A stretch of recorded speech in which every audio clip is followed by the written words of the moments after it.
김건희, 윤석열 부부의 총선 공천 개입 의혹 문제가 일파만파 커져가고 있습니다.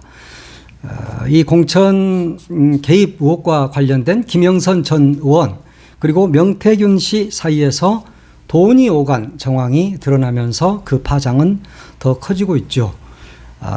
명태균 씨는 김영선 전 의원에게 빌려준 돈을 돌려받았을 뿐이다, 이렇게 이야기를 하고 있는데, 야당은 지금 검찰의 신속한 수사가 필요하다, 이걸 촉구하고 나섰습니다. 창원지검이 지금 수사를 하고 있는 사안인데, 김 전 의원이 2022년 8월부터 회계 담당자를 통해서 명 씨에게 6천만 원을 건넨 혐의를 수사 중에 있다는 것입니다. 그러니까 정치자금법 위반으로 명태균 씨를 수사하고 있다, 이런 이야기죠. 경남 선관위가 이 부분을 포착을 해서 지난해에 12월에 이걸 수사 의뢰한 사건입니다. 검찰은 돈의 전달 과정에서 대가성 여부를 살펴보고 있다고 하는데, 이 명태균 씨는 이 김영선 전 의원뿐만이 아니라 다른 지방자치단체장 후보에게도 모두 1억 2천만 원을 받은 혐의로 수사를 받고 있는 것으로 알려지고 있습니다. 뉴스토마토가 지금 연일 많은 보도를 쏟아내고 있는데, 2022년 보궐선거 뿐만이 아니라 지난 4월 10일 총선 때도 김건희의 연락을 받고 김 전 의원, 그러니까 김영선 의원의 지역구 변경을 주도한 정황, 이런 부분을 제기해 왔지 않습니까? 이 문제에 대해서, 그러니까 돈, 이 정치자금법 위반, 이 문제에 대해서 명태균 씨는 빌려준 돈을 돌려받은 것이다, 그게 무슨 문제가 되냐라고 SNS에서 이야기를 하고 있습니다. 그러니까 김영선 전 의원에게 돈을 빌려줬다, 그쪽 캠프에. 그래서 이제 돈을 되돌려 받았는데, 그렇습니까? 나는 아무 문제가 없다, 지금 이런 이야기를 하고 있습니다. 그런데 명태균 씨의 말이 사실이라면 검찰이 이렇게 이 문제를 오랫동안 품고 있을 이유가 없습니다. 정치자금법 위반에 대한 수사를 하고 있기 때문에 지금 길게 간 것이고, 검찰에서는 이것이 파장이 커질 것 같으니까 수사를 오히려 뒤로 미루면서 잘 하지 않고 있다, 이렇게 보는 것이 맞을 겁니다. 뭔가 큰 문제가 있다는 거죠. 검찰이 좀 들여다보니까, 야, 이거 명태균 씨가 심각한 사람이다, 이거 말고도 공천 개입 문제까지도, 돈 거래 외에도 공천 개입이 드러날 가능성이 있기 때문에 검찰이 오히려 몸을 사리고 있는 게 아닌가, 이런 생각을 할 수밖에 없습니다. 그러니까 결과적으로 김건희와 명태균과의 관계, 명태균과 윤석열과의 관계에 지금 집중해야 된다, 이런 양상으로 가고 있는 겁니다. 그러니까 지금 이게 대충 공천 개입한 문제, 요거 하나만으로 볼 수는 없다는 겁니다. 지금 국민의힘 내에서도 이런 문제에 대해서 상당히 심각하게 바라보고 있는 것 같습니다. 국민의힘 입장에서도 이제 윤석열, 김건희를 이제 잘라내야 되는 그런 상황이 오고 있다는 것을 직감하고 있는 것 같습니다. 김근식 전 국민의힘 비전위원장, 이분 비전실장이죠. 이분이 이런 이야기를 했어요. 불발이든 미수든 대통령 배우자가 총선이라는 민감한 시기에 지나치게 오지랖이 넓은 것이다. 그러니까 텔레그램을 주고받은 문제에 대해서 이야기를 하고 있는 것이죠. 만약에 총선을 앞두고 대통령 부부가 이들과 소통을 했다는 것 자체가 국민들에게 사과를 해야 할 일이다, 라고 이야기를 했습니다. 그러니까 지금 김근식 실장만 이런 이야기를 하고 있는 것이 아니라 국민의힘 내부에서도 지금 사실 부글부글하죠. 우리가 뭘 해보려고만 하면은 김건희가 우리의 발을 걸고 넘어진다, 이런 쪽의 이야기를 계속하고 있는 겁니다. 그런데 지금 이것은 명 씨와 김영선 전 의원과의 돈 거래, 또 공천 개입, 이것만 지금 중요한 게 아니에요. 이것은 어떻게 보면 세 발의 피죠. 오늘 아침에 뉴스토마토 박광현 기자, 그러니까 이 문제를 계속 제기하고 기사를 쓰고 있는 박광현 기자가 김어준의 뉴스공장, 겸손님들 다 여기에 출연을 했잖아요. 그러니까 저도 그걸 들었는데, 지금까지 나온 김건희와 명태균 간의 텔레그램 메시지, 이건 별게 아니라는 거예요. 그럼 뭐가 문제냐? 진짜 큰 문제가 있다는 겁니다. 박근혜 당시에 정윤회 문건이 폭로되면서 탄핵으로 갔잖아요. 근데 그와 비슷한 문건을 지금 확보했다. 이렇게 폭로를 했습니다. 이건 정말 어마어마한 것이죠. 아직 보도는 하지 않고 있지만 차근차근 따박따박 상황에 맞춰서 보도를 한다고 뉴스토마토에서 밝힌 적이 있잖아요. 그러면 이것도 어느 시기가 되면 보도를 하게 될 겁니다. 그냥 민간인이 국정 개입한 내용 이런 것들을 어느 정도 확보했다. 이런 이야기가 되는 겁니다. 오늘 그러니까 박영광 기자가 이야기한 게 사실은 엄청난 거거든요. 왜냐하면 민간인의 국정농단으로 갈 수 있는 사건입니다. 이제 그런 문건이 확보가 되고 보도가 됐다면 진짜 탄핵으로 가는 거죠. 정윤회 문건 그것이 시작이었잖아요. 박근혜도. 그때 뭐 무슨 이야기를 했습니까? 뭐 쓸데없는 이야기다. 뭐 그냥 찌라시에 불과하다. 이런 이야기를 했었지만 결국 그것이 박근혜 탄핵을 이끌었던 겁니다. 지금 어디까지 갈지 이건 정말 뉴스토마토의 보도를 계속 좀 잘 주의 깊게 봐야 될 것 같고 뉴스토마토를 많은 분들이 좀 응원을 해야 될 것 같아요. 얼마나 탄압이 많겠습니까? 지금 회유, 협박 이런 것들이 많겠죠. 그럼에도 불구하고 이렇게 바른 보도를 하기 위해서 노력하는 우리 뉴스토마토 박영광 기자 또 그리고 김기성 편집국장 이런 분들의 노고에 박수를 보내고 응원을 드립니다. 오늘 아침에 뉴스공장에 나온 일부를 함께 들어보시겠습니다. 대통령과 직접 통화한다는 게 지방의 정치 컨설턴트가 말이죠 컨설턴트인지 그냥 일상적으로 브로커라고 부른단 말이에요. 맞습니다. 정치 브로커죠. 예, 정치 브로커가 여의도에도 길 가다 채이는 게 정치 브로커인데 그 사람들 대통령과 직접 통화 못해요. 못하죠. 예. 근데 이제 그렇게 직접 통화했다면 굉장한 공을 세운 것으로 평가받았다는 거니까. 그렇죠. 그거는 근데 취재하셨다는 거죠. 맞습니다. 흥미진진한데. 흥미진진해. 또 하나는 그 MBC 뭡니까 시사에 나가셔서 방송하셨던데 네. 후속 보도로 정윤회 문건 비슷한 내용이라고. 네, 정확하게 말하면 민간인이 국정에 했던 그렇죠. 정윤회 정황들이 나온 겁니다. 네. 정윤회 문건이라는 건 최순실 씨 남편 정윤회 씨가 네. 문고리 3인방 만나가지고 아무런 네. 공직자도 아니면서 네. 민간인이 비선 시절 국정 개입했던 네. 그런 문건이 폭로돼가지고 네. 그때 사실은 관계를 최순실 정윤회 다 끊었으면은 탄핵 안 됐죠. 맞습니다. 예. 그 정윤회 문건인데 그런 속성을 가진 어떤 일들이 있고 이제 검증을 하고 있는 중입니다. 저희가. 검증하고 있는 중이다. 네. 정윤회 문건과 비슷하다고 생각하는 속성의 네. 어떤 문건 혹은 내용을 확보하신 거예요? 네. 어머나, 토마토 진짜 잘하네. 열심히 하겠습니다.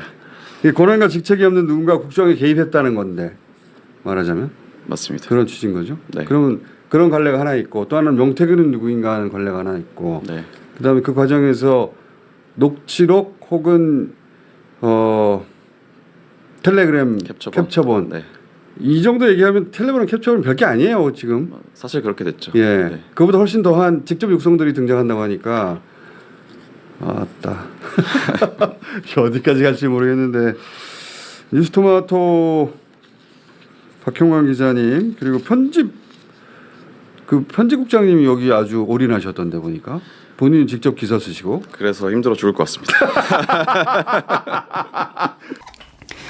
오늘 민주당 지도부가 영광으로 갔습니다. 영광으로. 민주당이 지금 마음이 좀 바빠졌어. 현장 최고위원회 회의를 영광에서 했죠. 이게 영광군수 또 곡성군수 선거가 비록 기초단체장 선거지만 굉장히 치열하게 붙고 있습니다. 조국혁신당과 민주당이. 그래서 이제 민주당도 총동원을 한 것이다. 이렇게 봐야 합니다. 그동안에 조국혁신당에서는 조국 대표가 거기에다 월세방을 얻어놓고 월세살이를 한다. 이런 이야기가 있었지 않습니까? 그래서 이제 아무래도 민주당도 대응을 해야 하는 그런 입장입니다. 여론조사상으로 봐도 민주당과 조국혁신당이 지금 상당히 근소한 차이로 나오거든요.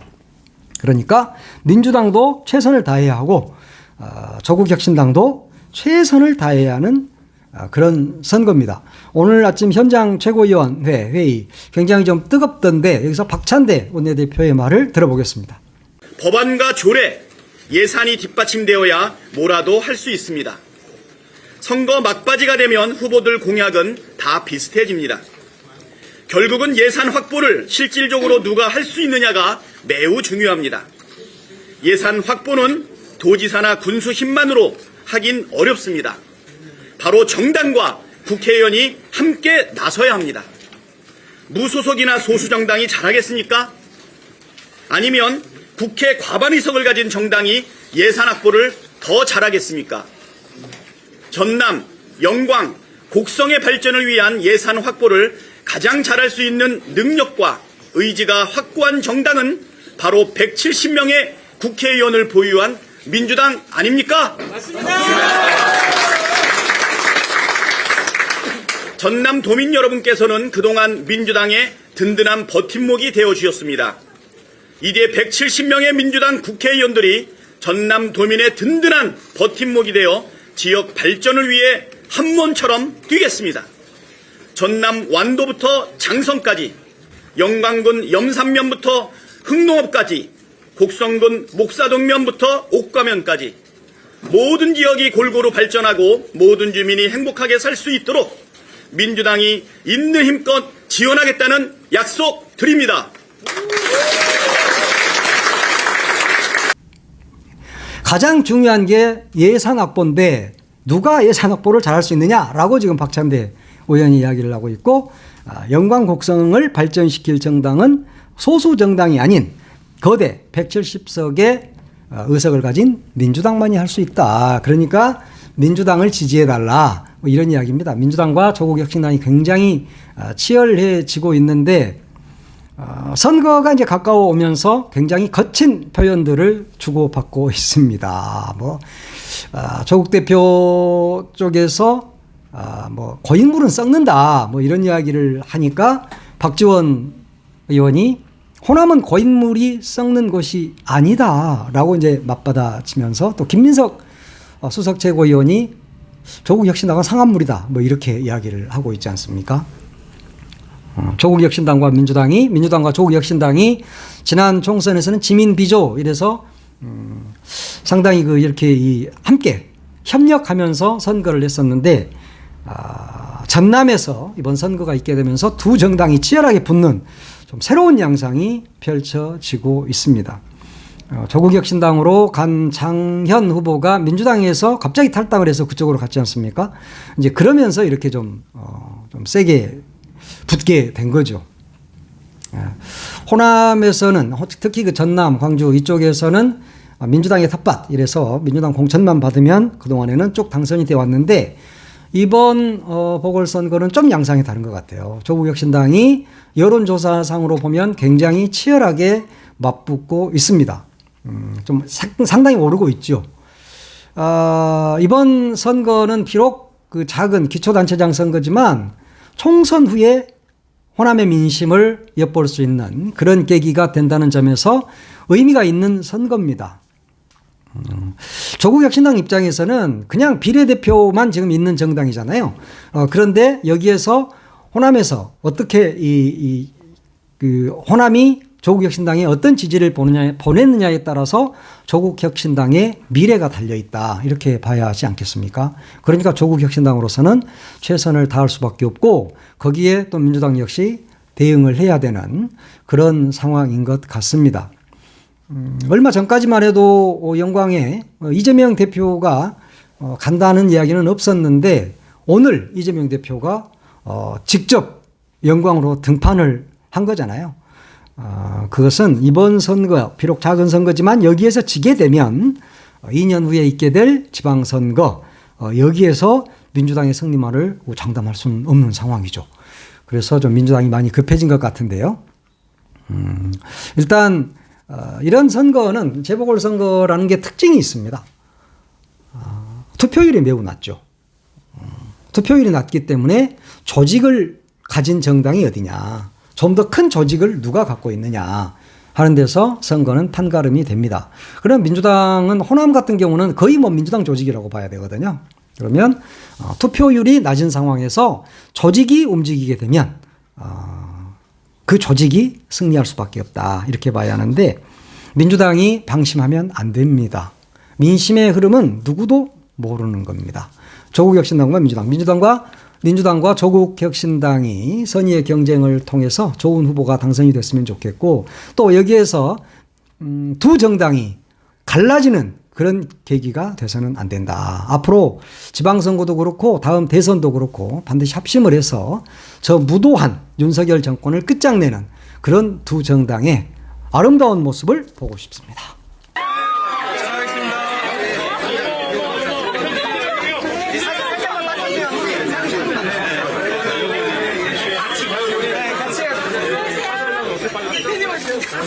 아이고 감사합니다. 친사분이니까 사이 아버지. 아이고 감사합니다. 안녕하세요. 감사합니다. 선생님 이제 나와주세요. 들어오세요. 어쩌다가 영장 잘못 걸려가지고 걱정하셔도 돼요. 거기다 거기 뒤에다가 기다려 이재명 아니고 네,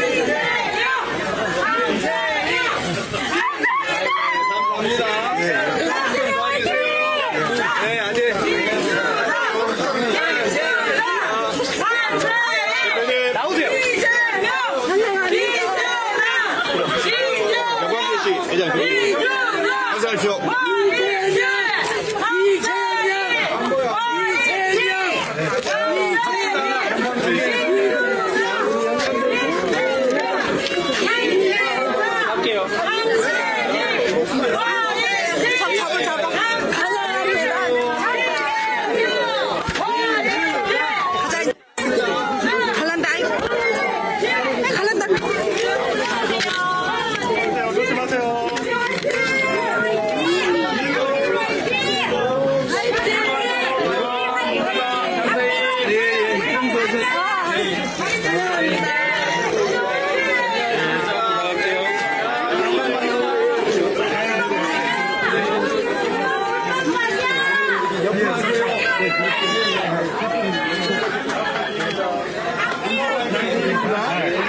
우리 그만이 오셨어.